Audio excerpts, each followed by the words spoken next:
Hello dear students and welcome to Magnet Brains. मेरा नाम है ऋषभ सिंह परिहार और मैं डील कर रहा हूं NCERT exemplar class 9th chemistry के साथ। हमने चैप्टर्स के ओवरव्यू को देख लिया है, कौन से चैप्टर में हम क्या क्या पढ़ने वाले हैं।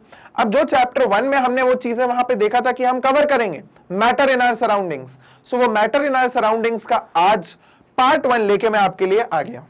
मैग्नेट ब्रेन्स किंडरगार्टन से लेके 12th क्लास तक NCERT, CBSE, state boards, English और हिंदी मीडियम में ये सारी चीजें 100% फ्री में आपको अवेलेबल कराते हैं।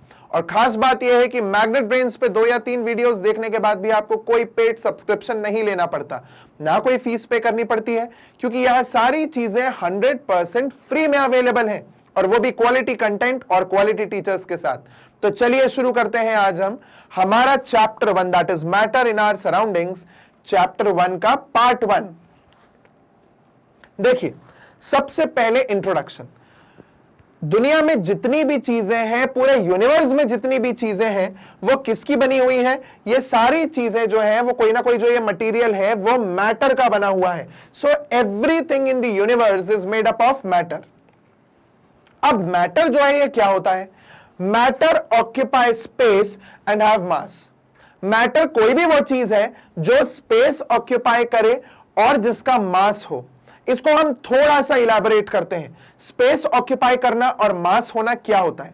स्पेस ऑक्यूपाई वही चीज करती है जिसका वॉल्यूम होता है, तो इसका मतलब anything which has volume would occupy space. वो स्पेस को ऑक्यूपाई करेगा, वो जगह को घेरेगा। अगर मेरे हाथ पे मैंने ये इस तरीके से स्टाइलस को रखा, अब स्टाइलस की जगह पे और कोई चीज नहीं आ सकती, इसका मतलब स्टाइलस कोई जगह को ऑक्यूपाई कर रहा है। स्पेस ऑक्यूपाई करना मैटर की पहली प्रॉपर्टी होती है। उसका वॉल्यूम था तो उसने स्पेस को ऑक्यूपाई किया। सेकेंड पॉइंट यहां आता है हैव मास। अब मास क्या होता है? आधे से ज्यादा लोगों को यह लगेगा कि भाई मास तो वेट है।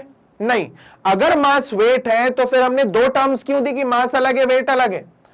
2 टर्म्स देने के पीछे एक रीजन था कि जो ये मास है, इस मास का मतलब होता है किसी भी बॉडी, जैसे फॉर एग्जांपल यहां एक ह्यूमन बॉडी का फिगर बना है, या वहां पे क्यों, हम यहां पे देखते हैं सीधा। चलिए मैं भी एक मैटर से बना हुआ हूं। अब मैटर से बना हुआ हूं इसका मतलब क्या कि भाई मुझ में भी मास और मुझ में भी मास होगा, मैं भी स्पेस ऑक्यूपाई करूंगा, तो स्पेस तो मैंने ऑक्यूपाई करके रखी हुई है।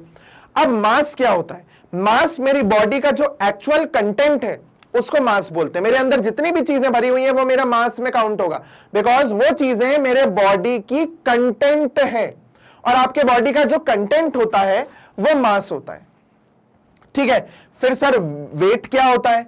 तो वेट का मतलब है इस मास पे ग्रेविटेशनल फोर्स कितना लग रहा है और वो जो मुझे नीचे खींच रहा है, तो मेरे मास पे कितना ग्रेविटेशनल फोर्स एक्ट कर रहा है, that together is called wait.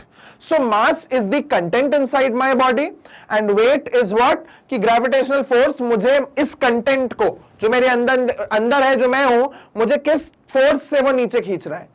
तो weight है mass into gravity और mass मतलब actual content that is present in any body. Okay, so mass जो है वो अर्थ पे और मून पे आपका सेम होगा, क्योंकि जो मेरा कंटेंट अर्थ में है वही वहां मून पे भी जाके मेरे बॉडी के अंदर वही कंटेंट होगा। बट अगर हम बात करें वेट की, तो वेट का मतलब क्या है? अर्थ पे एक अलग ग्रेविटेशन है, मून पे एक अलग ग्रेविटेशन है, तो अर्थ पे ग्रेविटेशनल फोर्स ज्यादा होने के कारण यहां पे मेरा वेट ज्यादा होगा और मून पे ग्रेविटेशनल फोर्स कम होने के कारण वहां मेरा वेट कम होगा। इसका मतलब वेट जो है वो अलग अलग जगहों पे चेंज हो रहा है एज पर दी ग्रेविटी। और अगर हम बात करते हैं किसकी? मास की, तो मास जो है वो हर प्लैनेट पे हर जगह पे कांस्टेंट होता है, क्योंकि मास या जो एक किसी भी बॉडी का एक्चुअल कंटेंट होता है उसके अंदर वो चेंज नहीं होता। ओके, सो यहां पे हमने मास और वेट के बारे में पढ़ लिया। अब मैटर वो चीज है जो स्पेस भी ऑक्यूपाई करता है और जिसमें मास होता है। ठीक है, इसका मतलब उसमें मास और वॉल्यूम दोनों चीजें हैं, उसमें मास भी है और वॉल्यूम भी है। वॉल्यूम क्यों बोला? क्योंकि स्पेस ऑक्यूपाई कर रहा है और हमने पढ़ा था कि स्पेस वही चीज ऑक्यूपाई करती है जिसमें वॉल्यूम होता है। चलिए आगे देखते हैं। अब जो हमारे अर्ली इंडियन फिलोसोफर्स, जैसा कि बात मैंने ओवरव्यू में भी एक चीज करी थी कि हमारे इंडियन फिलोसोफर्स को, इंडियन सेजेस को एनसीईआरटी ने हर जगह पे इंट्रोडक्शन में डाला हुआ है, क्योंकि यह बताने के लिए कि इंडियंस को पता होना चाहिए कि हमारा साइंस उस टाइम पे कितना एडवांस था और हमने वर्ल्ड को कितनी सारी चीजें दी हैं ओके, सो वो इंडियन फिलोसोफर्स, जो हमारे अर्ली इंडियन फिलोसोफर्स थे, वो मैटर को किस तरीके से बोला करते थे कि भाई मैटर जो है वो 5 एलिमेंट्स से बना हुआ है। जितना भी मैटर पूरे ब्रह्मांड में, यूनिवर्स में जितना भी मैटर है, that is made up of 5 elements.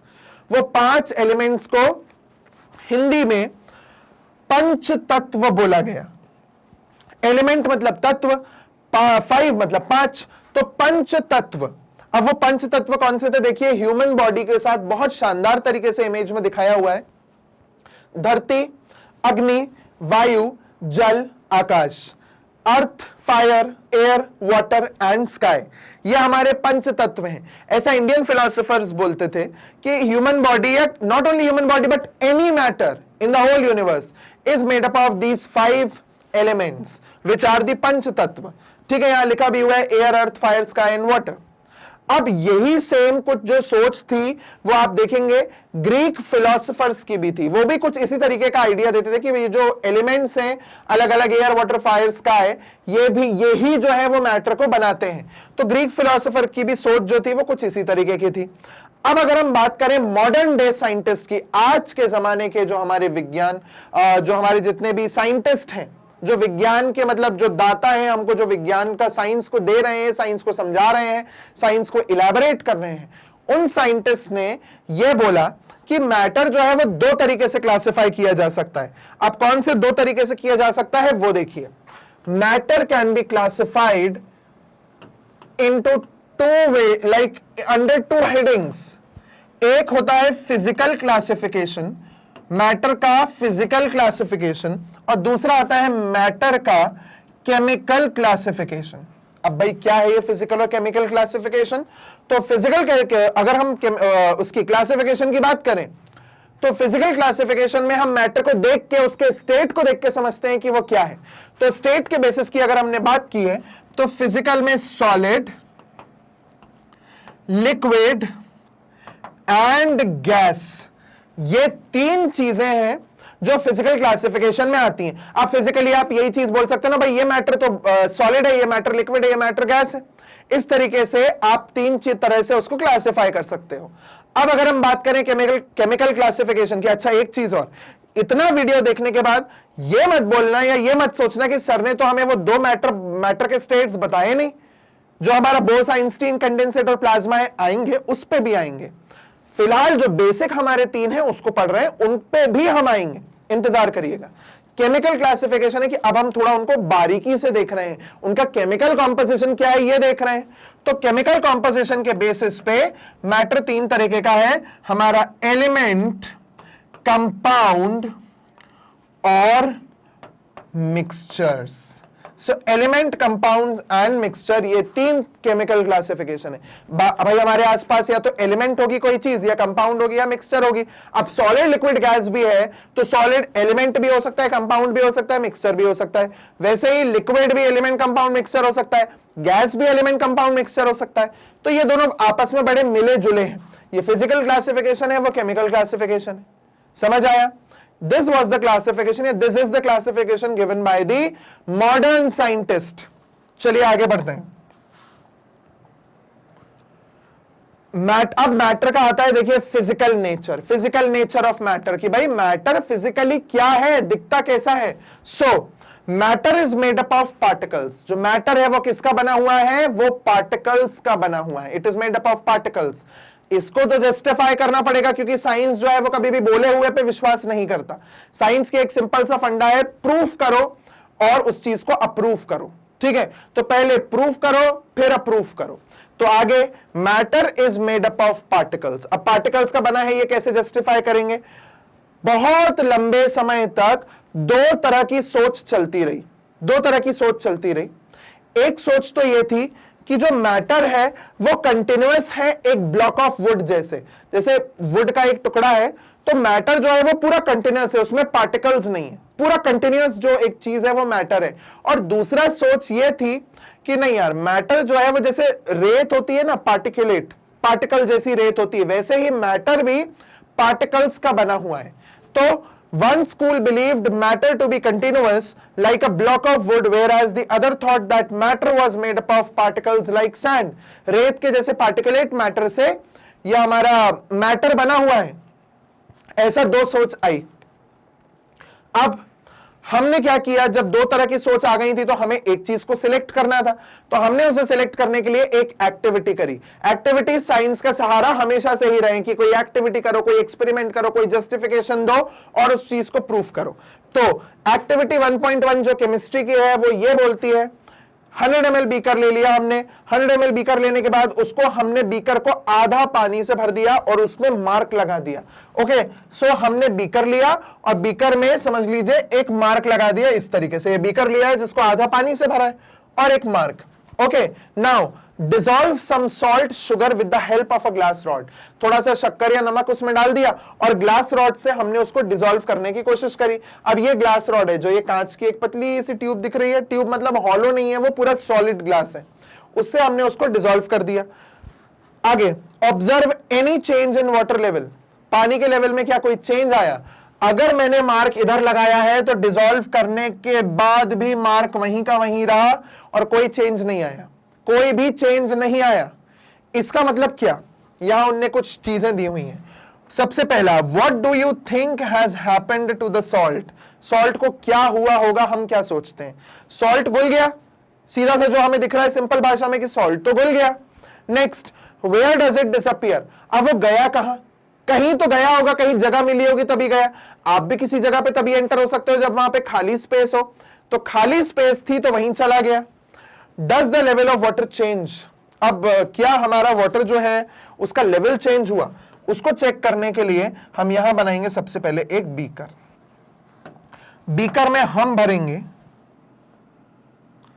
पानी। तो भाई हमने यहां पे बीकर में पानी भर दिया।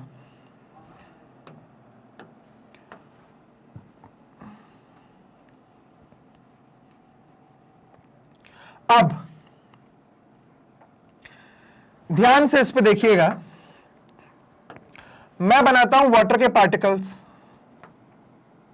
ये मैंने वाटर के पार्टिकल्स बना लिए, है ना। अब ये वाटर के पार्टिकल्स हैं जिनके बीच में मुझे चिपके हुए पार्टिकल्स तो दिख नहीं रहे, थोड़ा थोड़ा स्पेस मुझे हर ही जगह दिख रहा है, हर जगह पे मुझे थोड़ा स्पेस दिखा। ओके, अब हमने क्या किया, इसमें शक्कर या नमक डाला। 1 चम्मच शक्कर या 1 चम्मच नमक हमने यहां पे डाल दिया। तो क्या होगा कि जब हम नमक या शक्कर उसमें मिलाएंगे तो नमक और शक्कर अंदर गया। जब मैंने डिसॉल्व किया तो नमक और शक्कर के जो छोटे छोटे पार्टिकल्स थे वो और छोटे पार्टिकल्स में टूट गए और वो कहां चले गए? जो वाटर के पार्टिकल्स थे उनके बीच बीच की जो खाली जगह थी उनको उन पार्टिकल्स ने भर लिया। इस तरीके से देखिए, तो हुआ क्या, मेरा वाटर का जो लेवल है वो क्यों नहीं बढ़ा? क्योंकि वाटर के पार्टिकल्स के बीच में जो स्पेस थी, जो वाटर के पार्टिकल्स के बीच में स्पेस थी, उन स्पेसेस के बीच में सॉल्ट या शुगर के पार्टिकल्स आके बैठ गए। जब ये पार्टिकल्स उनके बीच में आके बैठे तो वाटर जो है उसको तो कोई फर्क नहीं पड़ा, वो अपना लेवल क्यों बढ़ाएगा? क्योंकि उसने अलग से थोड़ी ना ऐड किया है किसी को बुला के, खुद को खिसका के। उसके पास जितनी खाली जगह थी उसने वहीं पे उनको ऐड कर दिया, तो वाटर का लेवल बढ़ने का कोई चांस ही नहीं था। इस एक्टिविटी ने प्रूव किया कि नहीं भाई, मैटर जो है वो तो पार्टिकल्स का बना हुआ है। क्यों? क्योंकि पार्टिकल्स के बीच में स्पेस। और अगर आप समझ लो, अगर पहला वाला जो स्कूल था वो क्या बोल रहा था, मतलब स्कूल ऑफ थॉट्स मतलब एक ग्रुप, जो उन्होंने बोला था ना अभी पिछले स्टेटमेंट में कि एक स्कूल ने ये बोला, एक स्कूल ने, तो वो स्कूल का मतलब क्या है, एक ग्रुप ने ये बोला, दूसरे ग्रुप ने ये बोला। तो पहला ग्रुप जो था उसने ये बोला था कि भाई मैटर जो है वो एक ब्लॉक जैसा है, पूरा कंटिन्यूअस। अगर ऐसा होता तो शुगर जो है वो नीचे भी नहीं डूबती पानी के, वो ऊपर ही तैरती रहती। बट क्योंकि पानी में भी पार्टिकल्स होते हैं, वो जगह दे देते हैं शुगर को नीचे आने में। पहली चीज तो, अब शुगर नीचे पड़ी हुई है बीकर में, आप उसको घोलोगे तो वो डिसॉल्व हो जाएगी। अगर वो शुगर डिसॉल्व हो जाएगी तो उसके पार्टिकल्स कहां जाएंगे? वाटर के पार्टिकल्स के बीच में। Okay, this proves that matter is made up of particles. अब हमने तो ये एक्टिविटी भाई कर ली कि क्या हुआ मैटर का, और वो पार्टिकल नेचर ऑफ मैटर हमने यहां जस्टिफाई कर दिया। When we dissolve salt in water, the particles of salt get into the spaces between particles of water. ये स्टेटमेंट है, जो चीज हमने अभी समझी इतनी देर से। चलिए आगे बढ़ते हैं। अब नेक्स्ट आता है, अभी भी फिजिकल नेचर ऑफ मैटर चल रहा है। अब ये पता चल गया कि मैटर जो है वो पार्टिकल्स का बना हुआ है, तो कितने छोटे पार्टिकल्स हैं या कितने बड़े पार्टिकल्स हैं वो भी तो पता होना चाहिए। तो वो पता करने के लिए अब फिर से एक एक्टिविटी, पहले तो हेडिंग देखिए, how small are these particles of matter, कितने छोटे हैं ये पार्टिकल्स, पता तो चले। तो उसके लिए एक एक्टिविटी, क्योंकि साइंस मानता नहीं है, पहले प्रूफ करो फिर अप्रूव कराओ, ऐसी चीज है साइंस की, सिंपल सी। सो एक्टिविटी 1.2 वो ये बोलती है, एक्टिविटी 1.2 कि आपने 2 या 3 क्रिस्टल ले लिए पोटेशियम परमैंगनेट के। अब पोटेशियम परमैंगनेट के 2-3 क्रिस्टल आपने लिए और उसको कहां डाला, ये देखो यहां पे, पहले यहां 100 ml पानी है और हमने आगे 90 ml पानी के और बीकर्स ले लिए। इसका मतलब मैंने जितने भी बीकर्स लिए सब में अभी सिर्फ पानी भरा है। यहां पे जो ये कलर दिया है ना, इस पे अभी मत जाइए, आप ये देखिए कि हमने कितने 5 बीकर लिए, जिसमें पहले बीकर में 100 ml और बाकी सारे बीकर्स में 90 ml वाटर भर दिया है। अब वहां बाकी में 90 ml सब में क्लियर वाटर भरा है, कुछ भी कलर नहीं है। अब मैंने क्या किया, जो सबसे पहला बीकर है हमारा ए, सबको नेम दे देते हैं, जो बीकर ए है इसमें मैंने 2 से 3 क्रिस्टल मैंने पोटेशियम परमैंगनेट के डाले। यहां पे नाम भी दिया होगा कहीं, पोटेशियम परमैंगनेट, जिसका फॉर्मूला होता है KMnO4। क्या फॉर्मूला है, KMnO4। अब ये पोटेशियम परमैंगनेट जो है, जैसे ही आप इसको पानी में डालते हो, पूरे पानी को ये पर्पल कलर का कर देता है, या कह लो डार्क पिंक कर देता है, एकदम डार्क पिंक, मैजेंटा से भी डार्क वैसा कर देता है, या फिर इसको पर्पल कर देता है। 100 ml पानी मेरा पर्पल हो गया, पूरा डार्क। अब यहां जो मैंने 90 ml करा था ना पानी, 100 क्यों नहीं किया था, उसका रीजन, इसमें से 10 ml लेके, मतलब चलो इसको कलर कर दिया है, 1 मिनट देखिए, इसमें हमने ऑलरेडी ऐड करता हुआ दिखाया हुआ है, इसलिए डायरेक्टली यहां से शुरू करता हूं कि ये जो बीकर था इसमें हमने मिलाया पोटेशियम परमैंगनेट, तो वो पिंक हो गया। अब जो मेरा बीकर ए है उसमें तो 100 ml था, जो बाकी थे उसको मैंने 90 ml लिया हुआ था, तो अब मैं क्या करूंगा, इसमें से 10 ml लेके मैं आगे ऐड करूंगा। देखो इसमें से कलर्ड पानी को मैंने 10 ml लिया और आगे बीकर में ट्रांसफर किया, कलर आ गया, बिल्कुल कलर आ गया, देखो दिख रहा है। अब फिर इसमें से 10 ml लिया और मैंने आगे ट्रांसफर किया, तो हो गया 100 ml, फिर से फिर कलर आया, फिर इसमें से 10 ml लेके फिर आगे ट्रांसफर किया। जब तक हम आगे ट्रांसफर करते जा रहे हैं एक लिमिट तक, तब तक मुझे कलर दिखता जाएगा, एक लिमिट तक। ये कलर क्यों दिख रहा है, अच्छा एक चीज और, आप देखते जा रहे हो कलर का शेड लाइट होता जा रहा है, कलर हल्का होता जा रहा है। पहले कलर डार्क था जिसमें मैंने मिलाया, उससे हल्का ये, उससे हल्का सी, उससे हल्का डी, तो कलर जो है वो लाइट होता जा रहा है। क्यों होता जा रहा है, क्योंकि नंबर ऑफ पार्टिकल्स कम होते जा रहे हैं। यहां तो चलो मैंने पूरा क्रिस्टल ही यहां डाला था, बट यहां पे तो मैंने सिर्फ 10 ml पानी डाला, वो भी साफ पानी में 10 ml कलर्ड पानी।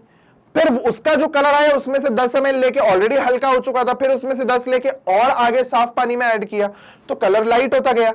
बट ये लाइट होता हुआ कलर एक चीज को जस्टिफाई कर रहा था कि वो 2 या 3 क्रिस्टल में भी इतने सारे पार्टिकल्स थे, मिलियंस ऑफ पार्टिकल्स थे, जिनने इतने पानी को उसमें कलर कर दिया। अब आप एक चीज और सोचिए, मैंने तो यहां से सिर्फ 10 ml टेस्ट ट्यूब में पानी भरा था, कलर्ड पानी, और उसको साफ पानी में डाला। सिर्फ 10 ml पानी ने पूरे 90 ml पानी को कलरफुल बना दिया।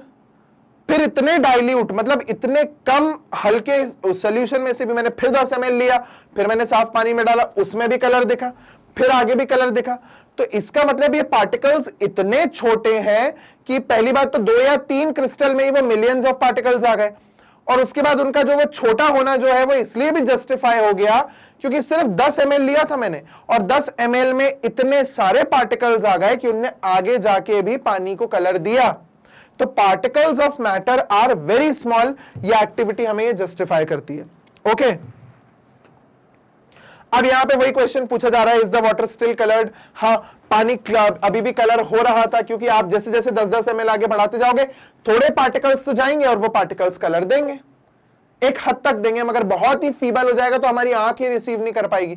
ऐसा नहीं कि तो भी पार्टिकल्स गायब हो गए, पार्टिकल्स तो भी जाते जाएंगे। अगर आप 10 बार भी ये चीज कर लोगे ना, आगे 10 डाल के फिर 10 डाल के फिर पार्टिकल्स आपको 10वें वाले बीकर में भी मिलेंगे, बट वो इतना फीबल, इतना हल्का हो चुका होगा वो कलर कि हमारी आंखें उसे डिटेक्ट ही नहीं कर पाएंगे, पर पार्टिकल्स जरूर होंगे। ठीक है, चलिए आगे। देखिए, विथ एवरी डाइल्यूशन दो the colour becomes light it still visible, फिर भी वो विजिबल है, भले कलर लाइट हो रहा है। और अब ये वाला जो कंटेंट है ना हमारा, वो ये बोल रहा है कि जो हमारा पोटेशियम परमैंगनेट वाला जो ये हमारा प्रैक्टिकल है, वो ये बता रहा है कि 2 या 3 क्रिस्टल भी कम से कम, आप ये समझ लो 1000 लीटर पानी, 1000 लीटर पानी को भी कलर कर सकते हैं, उसमें इतने पार्टिकल्स होते हैं। आप डाल दो पोटेशियम परमैंगनेट थोड़ा सा, इनिशियली तो कम होगा, फिर पूरे जो 1000 लीटर आपने पानी लिया है ना, उसमें उसको अच्छे से घुमा दो, शेक कर दो, या उसको पूरा डिसॉल्व कर दो, स्टरिंग कर दो, उसकी पूरा कलर मिक्स हो जाएगा अच्छे से इतने पानी में। क्यों? क्योंकि जरा से क्रिस्टल में भी मिलियंस ऑफ पार्टिकल्स होते हैं, वो तो अपने आप को शो करेगा ही।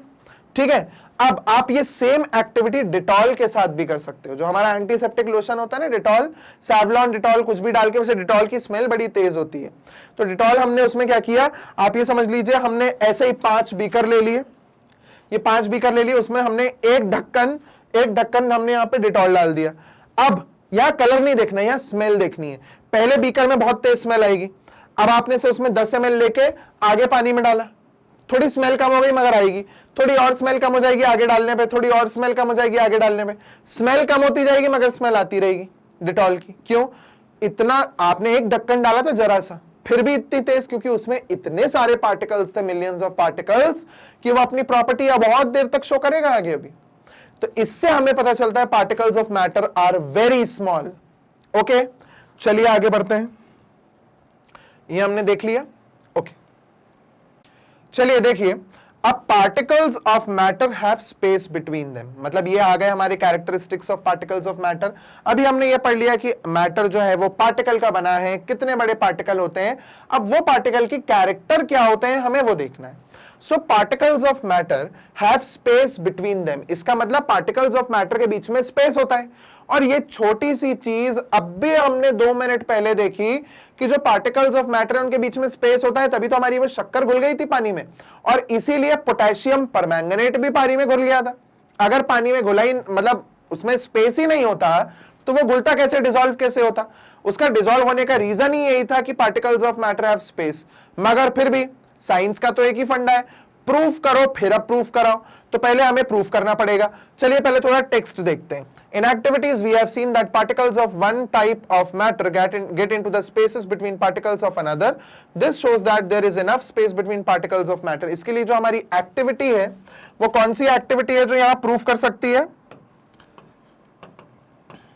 कौन सी एक्टिविटी है जो यहां पे प्रूफ करेगी? एक तो है हमारी शुगर इन वाटर, शुगर या सॉल्ट इन वाटर, किसी को भी हमने पानी में डाल दिया ये हो जाएगा, ठीक है। और फिर दूसरा, अब आपको ये फॉर्मूला याद हो जाना चाहिए, this is potassium permanganate, just पिछली स्लाइड में बताया है, potassium permanganate. Okay, potassium permanganate in water, आपने ये डाला, भले ही वो दोनों का एम कुछ और था, बट काम तो वो यही कर रहा था, और वो पार्टिकल्स जो थे वो पानी के पार्टिकल्स के बीच में ही तो आ गए, चाहे शुगर सॉल्ट के पार्टिकल हो या KMnO4 के पार्टिकल्स हो, ठीक है। सो ये दो एक्टिविटीज इस पर्टिकुलर फैक्ट को जस्टिफाई करती है, सपोर्ट करती है, प्रूफ करती है। ओके, चलिए आगे बढ़ते हैं। सेकेंड प्रॉपर्टी या सेकेंड कैरेक्टर आता है, particles of matter are continuously moving.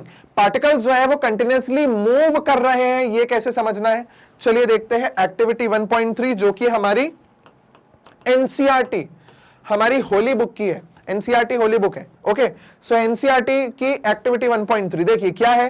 Put an unlit incense stick in a corner of your class, how close do you have to go near it so as to get it smell. इसका मतलब क्या है, incense stick लिया, incense stick का मतलब होता है अगरबत्ती, अगरबत्ती को जलाया नहीं है, क्लास के कॉर्नर में रखा हुआ है।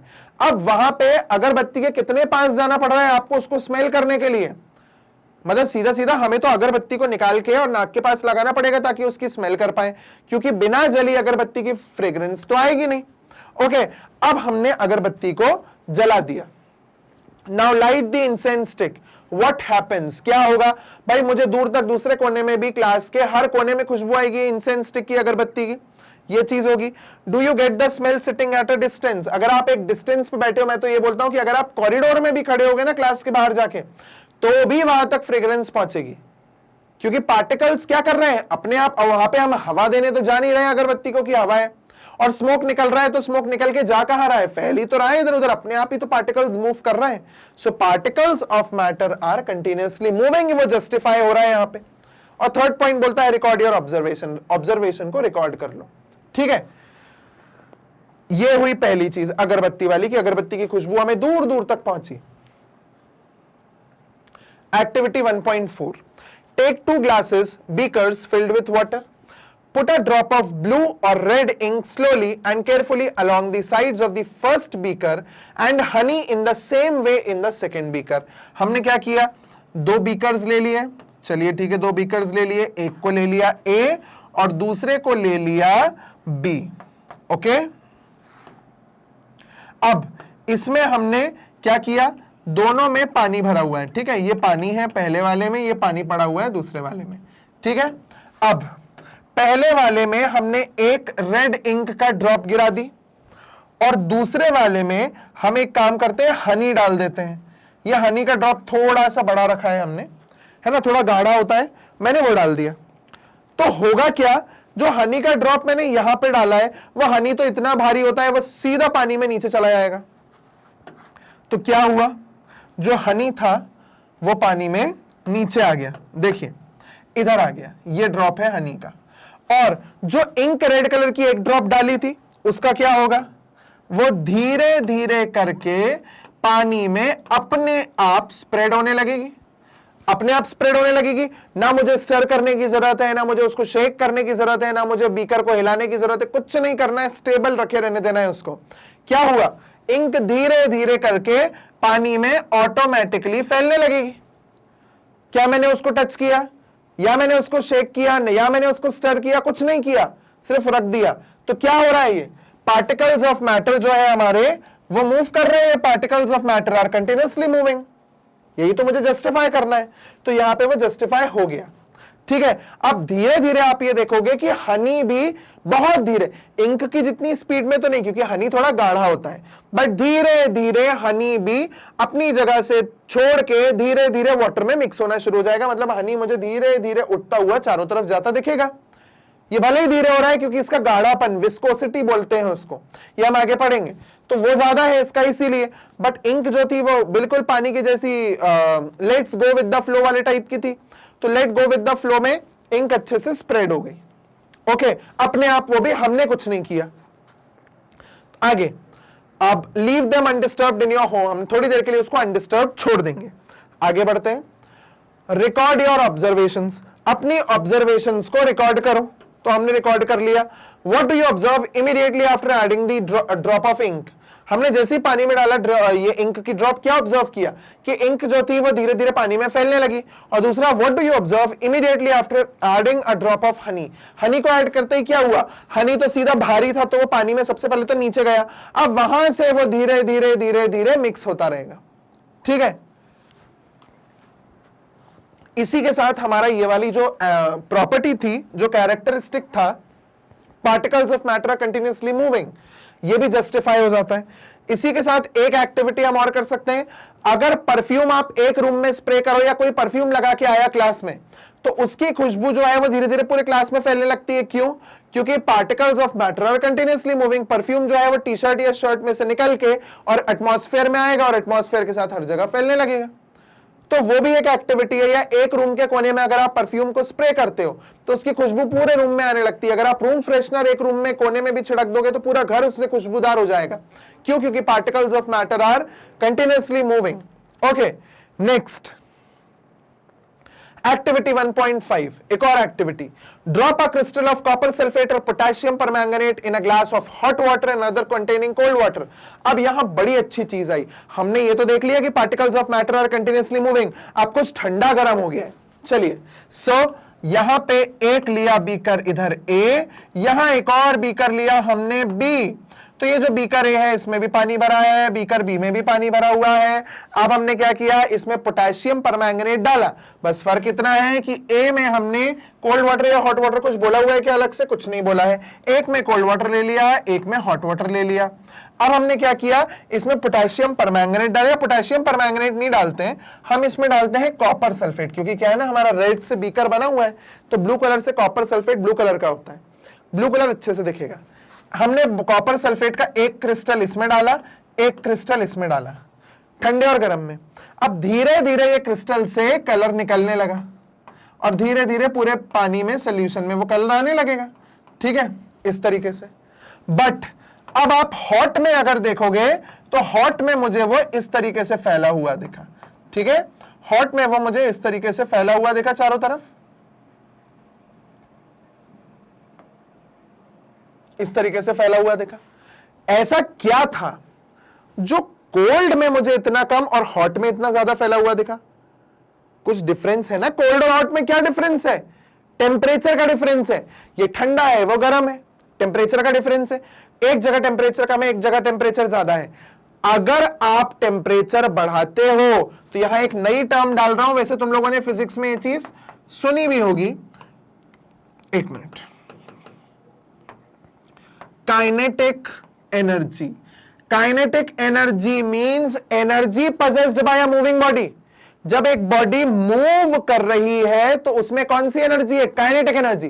काइनेटिक गाड़ी है, पहले के जमाने में काइनेटिक नाम की गाड़ी आती थी, उससे हम तो ये याद रखते थे कि काइनेटिक गाड़ी है मतलब चलती है, उसका नाम इसलिए रखा है क्योंकि काइनेटिक एनर्जी है। काइनेटिक एनर्जी, कोई भी चीज अगर मूव कर रही है तो that is kinetic energy. But अगर कोई चीज स्टेबल है तो that is potential energy. That means potential energy ये बताती है कि it has potential to do work, वो वर्क कर सकती है। तो मैं हूं पोटेंशियल एनर्जी पे, पोटेंशियल एनर्जी है, अब मैं वर्क करना चाह रहा हूं तो मेरे अंदर पोटेंशियल है वर्क करने की। तो अगर मैं ये वर्क कर रहा हूं, मैं मूव कर रहा हूं, तो ये काइनेटिक एनर्जी है। मूव करते हुए ऑब्जेक्ट में जो एनर्जी है that is kinetic energy. So kinetic energy temperature बढ़ने पे बढ़ जाती है। अगर टेम्परेचर मतलब क्या? हीट। ध्यान से सुनना, टेम्परेचर मतलब क्या? हीट।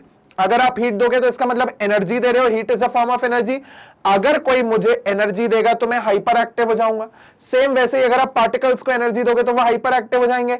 यहां भी वही हुआ, गर्म पानी, पार्टिकल्स एक्टिव थे, कॉपर सल्फेट डाला, कॉपर सल्फेट के पार्टिकल्स एक्टिव हुए और वो भी धीरे धीरे मिक्स होने लगे हर जगह, और तेजी से मिक्स होने लगे क्योंकि उनकी एनर्जी ज्यादा थी।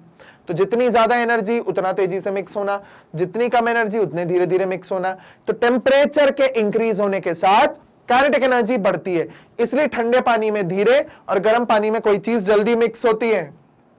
ओके, तो चलिए यहां पे हमारा ये एक्टिविटी का कंसेप्ट कि टेम्परेचर क्या रोल प्ले करता है काइनेटिक एनर्जी पे या मूवमेंट ऑफ पार्टिकल्स पे, वो हमने यहां पे प्रूफ कर लिया।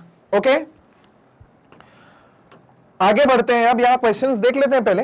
What do you observe just above the solid crystal in the glass? Solid crystal के ऊपर आप क्या ऑब्जर्व कर रहे हो? धीरे धीरे कलर आने लग गया। What happens as time passes? Time pass होने पे क्या हो रहा है? ठंडे में धीरे धीरे आ रहा है, गर्म में जल्दी निकल रहा है। What does this suggest about the particles of solid and liquid? इसके बाद इससे आपको सॉलिड और लिक्विड के पार्टिकल्स में क्या समझ आता है? एक चीज और, इंक बहुत जल्दी मिक्स हुई थी, सॉलिड थोड़ा देर से मिक्स हुआ। सॉलिड के पार्टिकल्स थोड़ा टाइटली पैक्ड होते हैं तो वो धीरे धीरे ही निकलेंगे। इंक तो खुद भी लिक्विड थी, वाटर भी लिक्विड था, लिक्विड में वैसी बहुत स्पेस होती है, वो जल्दी जल्दी मूव कर जाएंगे। इंक जल्दी मिक्स हुई थी, कॉपर सल्फेट से जो कलर निकल रहा था वो धीरे धीरे आ रहा था क्योंकि वो सॉलिड था। Okay, does the rate of mixing change with temperature? Why and how? Why? With the change in temperature kinetic energy changes. कैसे? High temperature high kinetic energy, low temperature low kinetic energy. Okay, चलिए आगे बढ़ते हैं। We can conclude the following. Particles of matter are continuously moving. They possess kinetic energy. As the temperature rises, particles move faster. So with increase in temperature, the kinetic energy of the particles also increase. पढ़ चुके हैं हम। Particles of matter intermix on their own with each other. और खुद से particles intermix होते हैं। मैंने नहीं बोला पानी से जाके मिलो, मैंने परफ्यूम को नहीं बोला कि पूरी हवा में फैल जाओ। एक पार्टिकल दूसरे पार्टिकल्स के साथ ऑटोमेटिकली इंटरमिक्स होते ही हैं। Okay, this intermixing of particles of two different types of matter on their own is called diffusion. अगर खुद से दो पार्टिकल्स या दो मैटर का आपस में इंटरमिक्सिंग हो रहा है तो उसको क्या बोलते हैं? डिफ्यूजन। अगर दो तरह के पार्टिकल्स हैं, समझ लीजिए एक ए है एक बी है, इनको आपस में हमने मिक्स किया और अगर इनकी खुद से मिक्सिंग हो रही है दो अलग अलग तरह के पार्टिकल्स की, तो उसे क्या बोलते हैं? Diffusion, intermixing of particles. Okay, and on heating diffusion becomes faster, और ये इंटरमिक्सिंग हीटिंग पे तेज हो जाती है। ओके, चलिए आगे बढ़ते हैं। अब आती है हमारा third characteristics, particles of matter attract each other. Particles of matter एक दूसरे को क्या कर रहे हैं? अट्रैक्ट कर रहे हैं। Okay, activity 1.6। अब ये अट्रैक्शन को हम कैसे समझे? Play this game in the field, make 4 groups. 4 group बना लिए, एक ए है, एक बी है, एक सी है, एक डी। एनसीईआरटी के है ना पूरे एक्टिविटीज, इसलिए पढ़ना पड़ेगा। अब वो चाहे गेम खेलने के लिए बोले या एक्सपेरिमेंट करने के लिए बोले। तो पहले the first group should hold each other from the back and lock arms like इदुमिशमी dancers. तो ये इदुमिशमी एक डांस है जो कि जनरली हमारा ईस्ट इंडिया जो है उस साइड पे देखने के लिए मिलता है, ठीक है। सो ये जो इदुमिशमी डांसर्स हैं ये क्या करते हैं इस तरीके से, एनसीईआरटी में अगर आप इमेज भी देखेंगे इसके कि ये एक पर्सन है अगर, तो वो अपने हाथ को ऐसे रख लेते हैं और जो दूसरा पर्सन है वो अपने हाथ को इस तरीके से इंटरलॉक कर लेता है। ओके, तो वो इस तरीके से अपने हाथों को, अब जो दूसरा पर्सन होगा वो इस तरीके से इंटरलॉक कर लेगा। ओके, यूं वो इस तरीके से खड़े हो जाएंगे। मैंने फिगर्स बना के दिखा दिया। ओके, तो कुछ लोगों ने तो ऐसे हाथ से इंटरलॉक करा एक दूसरे को, ये ग्रुप ए था। Okay, the second group should hold hands to form a human chain. अब दूसरे वाले जो ग्रुप थे उनने क्या किया, इनने तो अपने हाथों को इंटरलॉक कर लिया। तो चलिए हम यहां पे एक काम करते हैं, अब इंटरलॉकिंग दिखा देते हैं।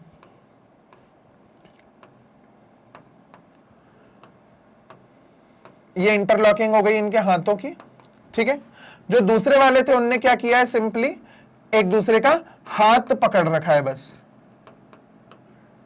इस तरीके से सिर्फ एक दूसरे का हाथ पकड़ के रखा है। The third group should form a chain by touching each other with only their finger tips. और जो तीसरा ग्रुप था उन्होंने एक दूसरे के फिंगर टिप्स को टच करके अपनी एक चेन बनाई। ओके, और ग्रुप्स टोटल कितने बोले, 4 ग्रुप्स बोले। चौथा देखें जरा, now the fourth group of students should run around and try to break the 3 human chains. अब क्या हुआ है, जो ये वाला था उनने क्या किया, सिर्फ अपने ये हाथ है अगर, तो हाथ के फिंगर टिप्स को ऐसे टच कर लिया, बस यही किया उनने, जो तीसरा ग्रुप था। और डी वालों को बोला कि आप जल्दी से इनके ग्रुप्स तोड़ के दिखाओ। तो सबसे मुश्किल कौन से ग्रुप को तोड़ना होगा, जिनने अपने हाथों को इस तरीके से इंटरलॉक कर रखा था एक दूसरे में, इनको सबसे मुश्किल है तोड़ना। बी वालों को थोड़ा प्रॉब्लम होगी मगर टूट जाएंगे क्योंकि सिर्फ हाथ पकड़े, इंटरलॉक नहीं किया है। और सी वाले जो सिर्फ फिंगर टिप्स को टच किए हैं उनको तोड़ना सबसे आसान है, तो सी वाले जो है वो सबसे जल्दी टूटेंगे, फिर बी वाले और ए वाले सबसे मुश्किल से, ठीक है। ये वह एक्टिविटी थी। तो बेसिकली आपको पता है कि इस एक्टिविटी में उन्होंने क्या समझाना चाहा है, तो ये समझाना चाह रहे हैं वो लोग कि एनसीईआरटी वाले कि अलग अलग तरीके से इंटरैक्शंस होते हैं पार्टिकल्स के भी। कोई दो पार्टिकल्स के बीच में ज्यादा फोर्स ऑफ अट्रैक्शन होता है, कुछ के बीच में कम होता है, कुछ के बीच में बहुत कम होता है। उसी तरीके से आप उनको सेपरेट भी कर सकते हो, उसी तरीके से आप उनको सेपरेट भी कर सकते हो। तो क्या चीज है भाई, जो हमारा पॉइंट था वो जस्टिफाई हो रहा है, particles of matter attract each other, attract कर रहे हैं, जस्टिफाई हो रहा है। बट कितना अट्रैक्ट कर रहे हैं वो अलग अलग पार्टिकल्स के ऊपर और उनके मटेरियल के ऊपर डिपेंड करता है। सॉलिड्स जो होते हैं उनके पार्टिकल्स सबसे ज्यादा स्ट्रांगली एक दूसरे को पकड़ के रखते हैं, वहीं पे जो लिक्विड्स होते हैं वो थोड़ा सा पार्टिकल्स दूर हो जाते हैं, अभी हमने देखा था वाटर के केस में। और जो गैसेस होते हैं वो सबसे दूर होते हैं क्योंकि हम फ्रीली हाथ घुमा पा रहे हैं। क्या इतना फ्रीली आप किसी सॉलिड या लिक्विड में हाथ घुमा पाओगे? नहीं। सॉलिड के थ्रू तो हम हाथ ही नहीं घुमा सकते, मैं इसमें और पीछे नहीं कर सकता मेरा हाथ क्योंकि ये सॉलिड है। अगर यहीं पे पानी होता तो मैं थोड़ा थोड़ा कर लेता, अभी एयर है तो मैं फ्रीली अपना हाथ हिला पा रहा हूं। तो ये सब किस पे डिपेंड कर रहा है? पार्टिकल्स के एक दूसरे से अट्रैक्शन के ऊपर। Okay, this was one activity. Let's move towards the next activity 1.7। Take an iron nail, a piece of chalk and a rubber band. हमने एक आयरन नेल लिया, एक पीस ऑफ चॉक लिया और एक रबर बैंड लिया। Try breaking them by hammering, cutting और stretching. हमने आयरन नेल को हैमर किया, उसके बाद चॉक को हैमर किया। आयरन नेल भी सॉलिड है, चॉक भी सॉलिड है और रबर भी सॉलिड है। अब आप देखो, आयरन नेल को खींचना चाहोगे वो नहीं खींचेगा, चॉक को खींचोगे थोड़ा सा होल्ड करेगा मगर जोर से खींचोगे तो टूट जाएगा, रबर बैंड को खींचोगे वो स्ट्रेच हो जाएगा। तो ये एक सॉलिड में ही मुझे देखो वेराइटी दिख गई। उसके बाद अगर आप हैमर से हिट कर, हैमर से आयरन नेल को हिट करोगे कुछ नहीं होगा, चॉक को हिट करोगे टूट जाएगी, क्रश भी हो सकती है, और अगर आप रबर बैंड पे मारते रहोगे उसे कुछ नहीं होना। तो अलग अलग मैटर्स के अलग अलग फोर्सेस ऑफ अट्रैक्शन होते हैं, ठीक है। So in which of the above 3 substances do you think the particles are held together with greater force? Particles जो हैं वो ग्रेटर फोर्स से हेल्ड हैं। इसमें मुझे सॉलिड्स में देख के ऐसा लग रहा है क्योंकि आयरन नेल को मैंने बहुत मारा, बहुत खींचा मगर आयरन नेल को कुछ नहीं हुआ। वहीं पे उससे मुझे थोड़ा सा कम देखने के लिए किसमें मिला, अगर मैं बोलूं तो चॉक में। चॉक तो फिर भी एक अच्छे स्ट्रांगली रखी हुई है, बट रबर बैंड तो इतनी मतलब स्ट्रेचेबल है, फ्लेक्सिबल है कि उसके पार्टिकल्स के बीच में काफी स्पेस होगा। ओके तो वो स्ट्रेच हो पा रही है, उसको जैसे शेप में आप वैसा बनाना चाहो वैसा बना सकते हो। चौक फिर भी थोड़ा सा पार्टिकल्स के बीच में स्ट्रांग होगा अट्रैक्शन, और आयरन नेल में सबसे ज्यादा होगा। ऐसा मैं इन 3 चीजों से समझ पाया जो कि एक्टिविटी 1.7 एनसीईआरटी में दिया हुआ है। अब आती है activity 1.8, take some water in a container, try cutting the surface of water with your finger. हमने एक कंटेनर में पानी ले लिया और हम उसको कट करने की कोशिश कर रहे हैं अपनी उंगली से। हम उंगली उसमें जितनी बार भी चला देंगे उसमें कट नहीं होगा, पानी कट नहीं होगा। क्यों? क्योंकि जैसे ही आपने एक बार उंगली फेरी, पार्टिकल्स ने एक दूसरे को अट्रैक्ट किया, पानी वापस नॉर्मल हो गया। ये सेम चीज हम तब भी नोटिस करते हैं जब हम लोग स्विमिंग पूल में स्विमिंग के लिए कूदते हैं। डाइव लगाई, पानी को हमने कट किया डाइव करते टाइम, बट पानी वैसा अलग थोड़ी रह गया जहां से हमने डाइव किया था। पानी वापस से सेटल हो जाएगा अपनी जगह पे। क्यों? क्योंकि पार्टिकल्स जो है वो एक दूसरे को अट्रैक्ट कर रहे होते हैं, तो वापस नॉर्मल आ जाता है। अगर आप नल बह रहा है, हम उसके बीच में अगर उंगली पानी के थ्रू चला रहे हैं बार बार, तो क्या अगर मैंने एक बार उंगली चलाई तो क्या पानी जो नीचे बह गया था वो कट के अलग हो गया? नहीं हुआ। अगर मैंने एक बार उंगली चलाई तो पानी जो था वो वापस से ऊपर और नीचे की धार कनेक्ट हो गई और पानी धार से बहता गया। मैं कितनी बार भी उंगली चला लूंगा उससे कोई फर्क नहीं पड़ेगा, क्योंकि पार्टिकल्स जो है वो एक दूसरे को अट्रैक्ट कर रहे हैं, और वो अट्रैक्ट करते हैं तो वो अपने आसपास रखते हैं अपने दूसरे पार्टिकल्स को। मैं अगर एक दूसरे पार्टिकल को अट्रैक्ट कर रहा हूं तो मैं कोशिश करूंगा कि वो मेरे थोड़ा सा पास ही रहे। ओके, बिकॉज एक फोर्स ऑफ अट्रैक्शन है दोनों के बीच में। ओके, अब इन 3 एक्टिविटीज से, द अबव 3 एक्टिविटीज 1.6, 1.7, 1.8 जो particles of matter attract each other में था, suggest that particles of matter have force acting between them. Force जो है वो पार्टिकल्स ऑफ मैटर के बीच में है, यही हमने पढ़ा है। This force keep the particles together, the strength of this force of attraction varies from one kind of matter to another. और वो जो फोर्स ऑफ अट्रैक्शन है वो अलग अलग मैटर के लिए अलग अलग होता है, किसी मैटर में ज्यादा होता है, किसी मैटर के लिए कम होता है। ओके, तो चलिए इसी के साथ हमारा पूरा आज का पार्ट 1 ये एक्टिविटीज का जो सिलसिला था, characteristics of particles of matter, complete होता है। ओके, मैग्नेट ब्रेन्स का हिंदी चैनल भी अवेलेबल है, और मैग्नेट ब्रेन्स के हिंदी चैनल पे जिस तरीके से इंग्लिश मीडियम में सारी चीजों को कवर किया गया है, हिंदी मीडियम चैनल पे भी उसी तरीके से कवर किया गया है, जो कि मैग्नेट ब्रेन्स हिंदी के नाम से यूट्यूब पे अवेलेबल है। अब यहां पे जितना भी कंटेंट है वो सब हिंदी लैंग्वेज में, इवन जो टर्मिनोलॉजी है उसको भी हिंदी में यूज करके पढ़ाया गया है। ये बहुत खास बात है। तो जिन भी लोगों को आपको ऐसे लगता है कि मैग्नेट ब्रेन्स हिंदी से हेल्प मिलेगी, इसे शेयर करें और ज्यादा से ज्यादा शेयर करें, क्योंकि ये चैनल 100% फ्री है। 100% फ्री होने से क्वालिटी कंटेंट और क्वालिटी टीचर्स के साथ पूरी हर चीज आपको मिल रही है। सामने वाले की भी हेल्प होगी और आपको भी अच्छा फील होगा कि हमने किसी की हेल्प करी, क्योंकि हिंदी मीडियम चैनल में भी बहुत अच्छे से सारी चीजों को कवर किया गया है। तो do subscribe and share the channel. Magnet brains पे किंडरगार्टन से लेकर 12th क्लास तक NCERT, CBSE, state boards, NTSC, olympiad, English और हिंदी मीडियम में अवेलेबल है, वो भी 100% फ्री। और स्पेशल यहां पे ये है कि यहां पे कोई भी सब्सक्रिप्शन चार्ज या कोई फीस नहीं है, क्योंकि यहां सारी चीजें 100% फ्री हैं। 2-3 वीडियो ही क्या, पूरे चैनल पे जितने वीडियोस हैं उनको सबको देख लो, जितनी बार देखना है उतनी बार देखो, सारी चीजें 100% फ्री हैं।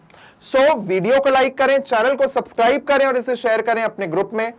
अपने जितने भी आपके ग्रुप्स हैं, आपके आपस में दोस्तों के ग्रुप्स हैं, रिलेटिव्स के साथ हैं, सिबलिंग्स के साथ हैं, ताकि सबको क्वालिटी एजुकेशन मिले and we can improve the quality of education. And keep watching Magnet Brains for part 2 of matter in our surrounding. Thank you.